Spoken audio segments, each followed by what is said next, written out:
तो देखिए, दिल्ली के कई मेट्रो स्टेशन खोले गए हैं। राजीव चौक, मंडी हाउस, केंद्रीय सचिवालय, मेट्रो स्टेशन खोल दिए गए हैं। टीएमआरसी ने सभी एंट्री एग्जिट गेट खोल दिए हैं। तो देखिए किस तरीके से जिस तरीके से वहां पर हालात बने हुए थे, उसके बाद से ऐलान किया गया था कि दिल्ली मेट्रो के 16 स्टेशन बंद कर दिए गए थे।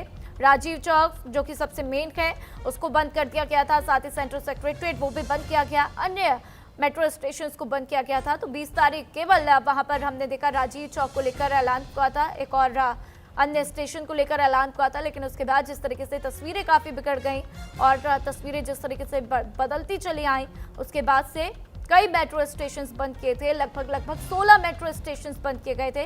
लेकिन अब सीपी के या फिर आप कह लीजिए जितने भी स्टेशन हैं जिनको बंद किया गया था, जिसमें कि राजीव चौक, मंडी हाउस, सेंट्रल सेक्रेटरीट जो कि सबसे महत्वपूर्ण है, उन सभी के एंट्री एग्जिट पॉइंट्स खोल दिए गए हैं।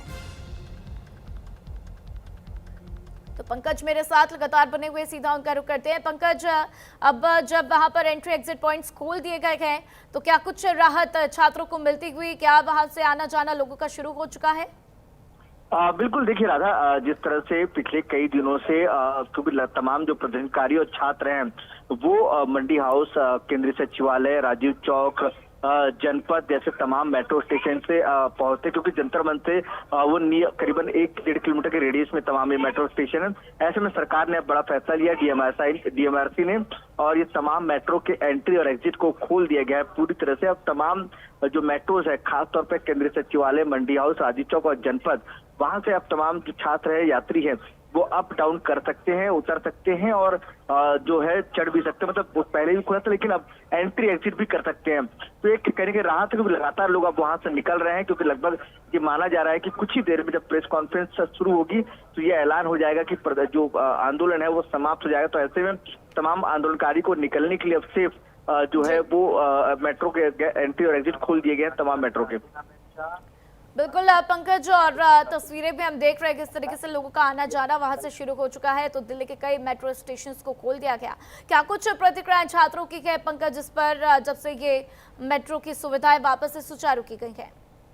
देखिए, मेट्रो खुलने से एक राहत भरी सांस है, क्योंकि तो तमाम जो प्रदर्शनकारी हैं, जो छात्र यहाँ पहुंच रहे थे, तो वो ऑटो और कैब करके पहुंच रहे थे, जो उसमें बड़ा महंगा पड़ता था और बड़ी इस बात को लेकर बड़ी उन्होंने चिंता जताई थी। और उसके बाद लगातार इसको लेकर राहुल गांधी और तमाम विपक्षी नेताओं ने भी ट्वीट किया और प्रेस कॉन्फ्रेंस की थी। लेकिन अब जिस तरह से मेट्रो खुलने के बाद राहत भरी सांस है कि तमाम लोगों को एक इजी एक्सेस मिल पाएगा आने जाने के लिए। और तमाम जो ऑफिस जाने वाले लोग हैं, जो इंडिया गेट और सेंट्रल सेक्रेटरी और तमाम बिल्कुल पंकज, तो देखिए खुशी की लहर तो हम देख ही रहे हैं छात्रों के चेहरे पर। लेकिन अब सोमवार सबको जो है इंतजार इस बात का है कि सोमवार को संसद के सत्र में क्या होगा। हालांकि बैठक जो है अभी जो चल रही है वो खत्म होगी, इसको भी लोगों का इंतजार है कि बैठक खत्म होते ही क्या कुछ प्रेस कॉन्फ्रेंस होगी, क्या बातें हुई हैं।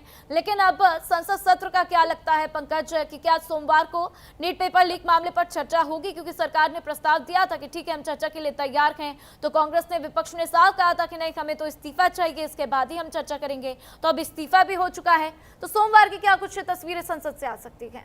देखिए, सोमवार को जो सूत्र बता रहे हैं कि लोकसभा में एक महत्वपूर्ण जो बिल है, जो एजुकेशन रिफॉर्म को लेकर, उस बिल को जो कैबिनेट पास कर दिया गया, उसको सोमवार को जो केंद्रीय राज्य मंत्री है जितेंद्र सिंह, वो उस बिल को टेबल करेंगे और वहां पे चर्चा करने के बाद बिल को पास कराया जा सकता है। जो सरकार की रणनीति, अब देखना होगा विपक्ष इसको लेकर किस तरह से काम करता है, क्योंकि हमने देखा है पिछले हफ्ते किस तरह से सदन कार्रवाई हुई और उसमें हल्ला, और जिसकी वजह से सदन कार्रवाई नहीं हो पाई।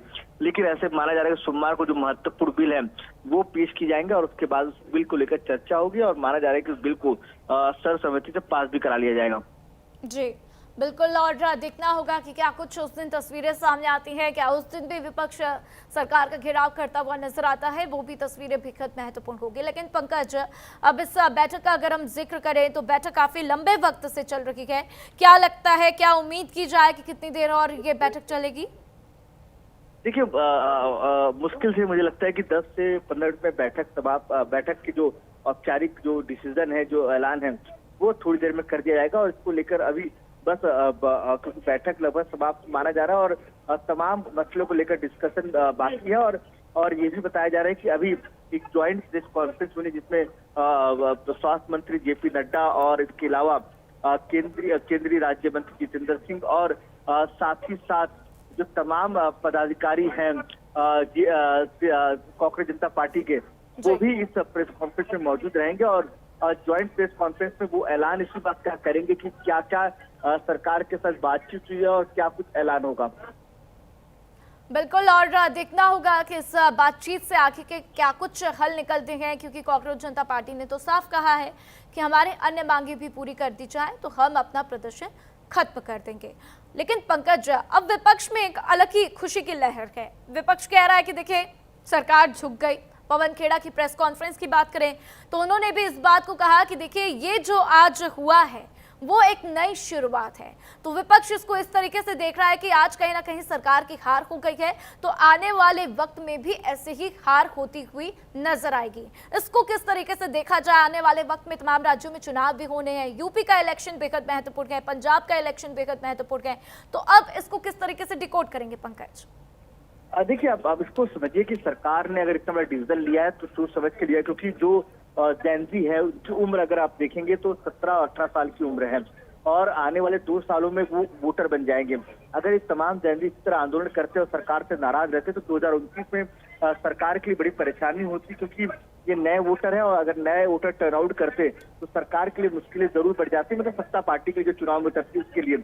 और इसी तरह से अगर आप देखें 2027 में यानी अगले साल उत्तर प्रदेश चुनाव है, पंजाब का चुनाव है और यहाँ पे बढ़ चढ़ के युवा है जो वोट करता है, तो ऐसे में उसका जो है इम्पैक्ट साफ तौर पर नजर आता है और उसका असर जो है चुनाव के नतीजों में जरूर पड़ता है। इसलिए सरकार ने इस समय डिसीजन जो है लिया है बैकफुट में आकर, और ये माना जा रहा है कि जी जी जी पंकज, तो ये सरकार ने एक डिसीजन लिया। सरकार का मकसद साफ तौर पर यह है कि किसी भी तरह से जो छात्र जो मांग कर रहे हैं उसको पूरा कर दिया जाए, और सरकार ने वही किया। अब इंतजार इसी बात का किया जा रहा है कि क्या औपचारिक ऐलान होगा और इसका फायदा किसको होगा, नुकसान होगा, ये तो आने वाला वक्त बताएगा।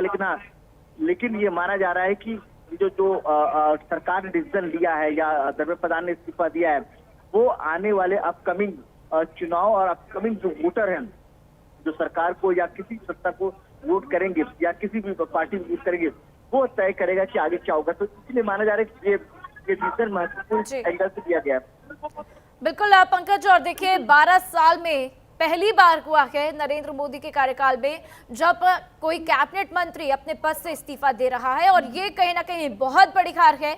और देखना होगा कि सरकार जो है अब इसे कैसे जो है डोमिनेट करती हुई नजर आएगी, किस तरीके से इस पूरे मुद्दे को सरकार आगे जाकर इसे खत्म करती हुई नजर आती है और इसके बाद क्या कुछ अन्य फैसले होते हैं। तमाम जानकारियों के लिए आपका बहुत बहुत शुक्रिया पंकज।